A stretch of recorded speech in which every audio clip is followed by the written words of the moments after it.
Assalamualaikum warahmatullahi wabarakatuh. Perkenalkan, nama saya Elsa Nisa Fitri. Saya dari jurusan Pendidikan IPS. Nah, saya di sini akan mengobservasi Gua Pawon karena ada tugas kuliah kerja lapangan yang harus dilaksanakan di era pandemi ini.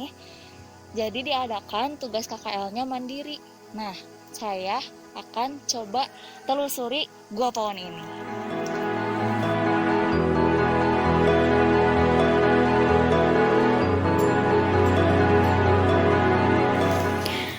Gua Pawon terletak di Desa Gunung Masigit, Kecamatan Cipatat, Padalarang, Kabupaten Bandung Barat, atau sekitar 25 km arah barat Kota Bandung.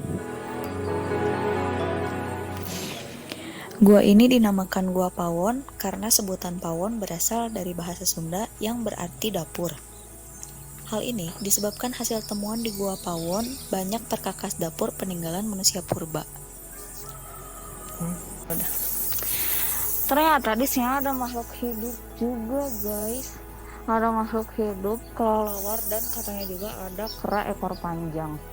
Tapi aku belum lihat kera ekor panjang di sini. Sini aku baru lihat kelelawar dan banyak kotorannya. Masuk sekarang.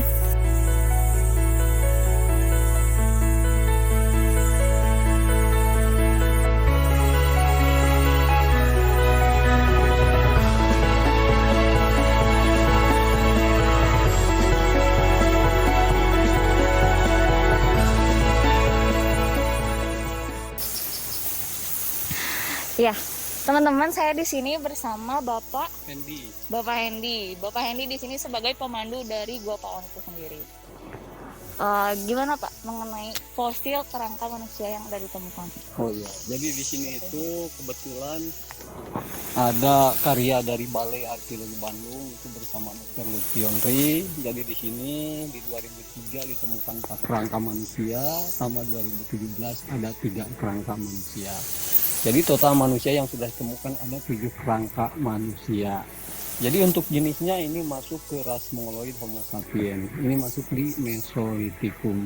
Jadi Gua Pawon ini masuk di Mesolitikum, kalau Stone Garden masuk di Neolitikum. Jadi di sana lebih muda, sudah menuju ke zaman-zaman ritual. Nah, terus di sini juga, adapun di sini kisaran umur. Nah, jadi di sini juga Balai Arkeologi Bandung itu bekerja sama dengan geoforensik. Oh iya. Nah, jadi salah satu untuk mendeteksi kisaran umur, nah di sini yang terpilih adalah gigi.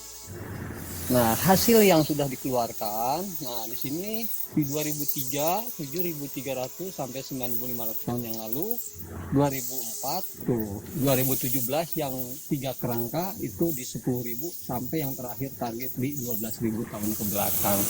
Berarti di sini setara dengan cekungan Danau Bandung Purba. Jadi di sini untuk danaunya batasnya dari Cicalengka sampai Rajaman Dalam.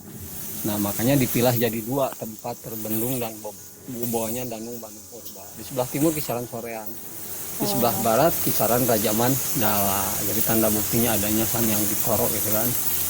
Buktinya itu Pak. Kalau di sini sebagai buktinya, kalau Bandung itu berupa lautan. Nah, jadi di sini itu bedanya antara cekungan danau atau danau dengan laut. Kalau danau masuk di masa ribuan tahun, kalau untuk laut masuk di masa jutaan tahun ke belakang. Jadi batas lautnya dari Jakarta sampai Indramayu. Itu zaman tersir kala Oligosen, Oligomiosen, Oligosen akhir, Miosen tengah gitu kan. Bahkan yang harus kita ingat-ingat, kenapa tadinya laut sekarang jadi daratan, ya kan? Ya. Nah, jadi di sini tuh sebenarnya di kisaran antara 27 sampai 30 juta tahun ke belakang, wilayah kita itu mengalami adanya gempa tektonik. Ada proses geologi sama kimiawi yang akhirnya airnya surut baru nampak terlihat adanya kas Raja Mandala. Jadi ini sekumpulan gamping-gamping yang ada di dasar laut, makanya terbentuklah kas atau gunung-gunung kapur itu kan.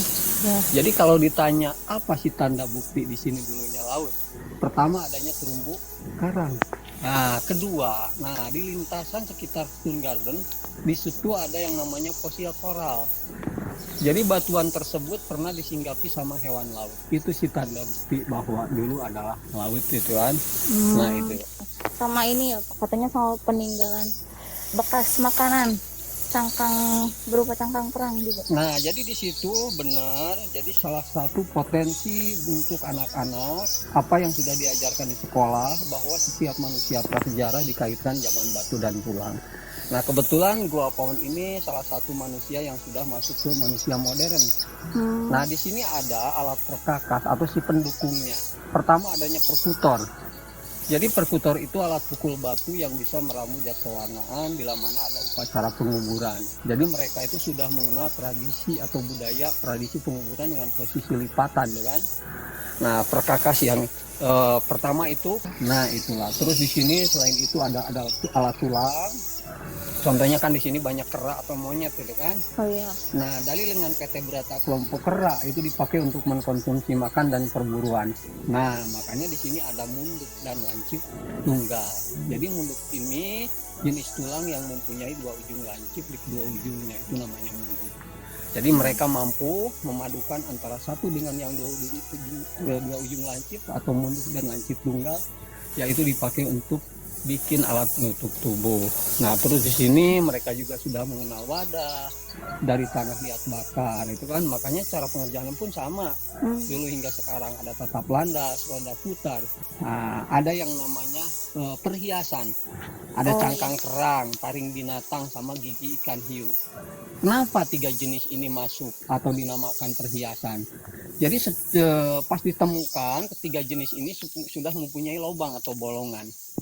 Lubang atau bolongan itu supaya mudah memasukkan tali, makanya bikin kalung atau gelang itu kan. Nah, jadi intinya mereka itu menjelajah nyampe di pesisir pantai yang sangat jauh, contohnya nyampe di Flores.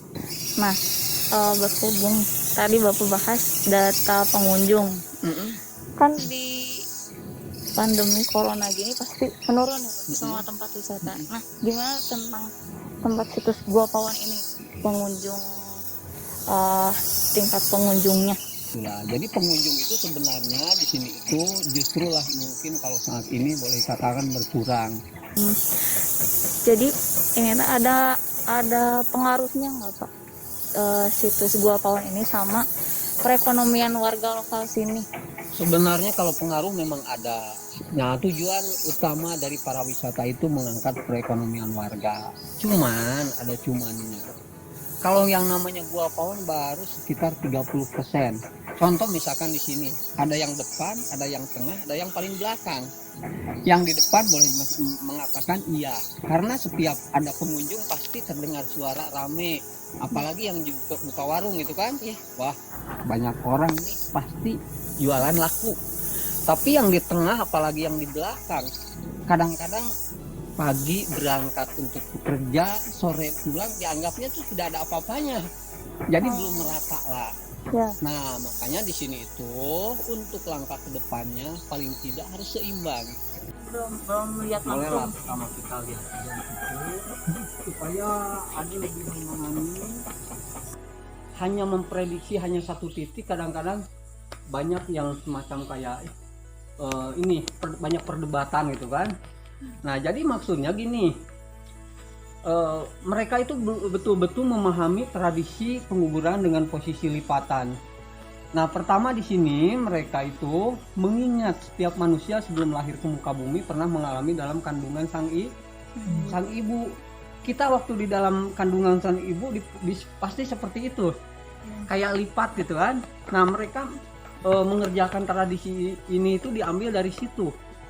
Nah, terus di sini diduga diperkuat dengan adanya bekal kubur, itu kan ada di bawah kerangka taruh batu, itu kan. Kalau kita makan pakai tanah dibulet-buletin. Kalau mereka pakai batu entah di bawah atau di pinggir kerangka. Ini batu dari tepian pesisir pantai yang sangat jauh gitu kan. Nah, itulah. Itu di bawah kerangka yang kedua. Nah, yang tengah yang di bawah bata merah itu kan yang sebelah sininya. Itu kan banyak batu-batu. Nah, menurut Dr. Lutfi penelitinya ini didapatkan dari pesisir pantai yang sangat jauh gitu kan. Nah, terus di sini yang melengkapinya, jadi kalau istilahkan adik ditanya sama siapa saja Misalkan orang berkata kayak gini nih, ah bisa saja sih orang sedang tidur kena gempa lalu meninggal itu kan. Jadi jawabannya itu jadi bukan hanya di wilayah Jawa Barat termasuk di Pawon. Di Indonesia itu ada Gua Sodong, Gua Lawa, Gua Marjan sama posisinya dilipat.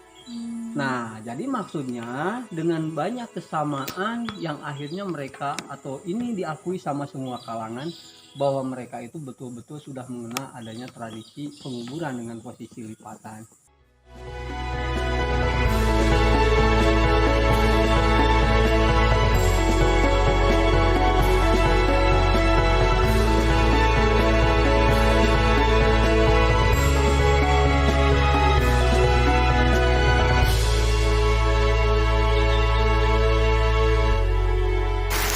Nah, jadi teman-teman, karena berhubung hujan, jadi kita mensobasi observasi.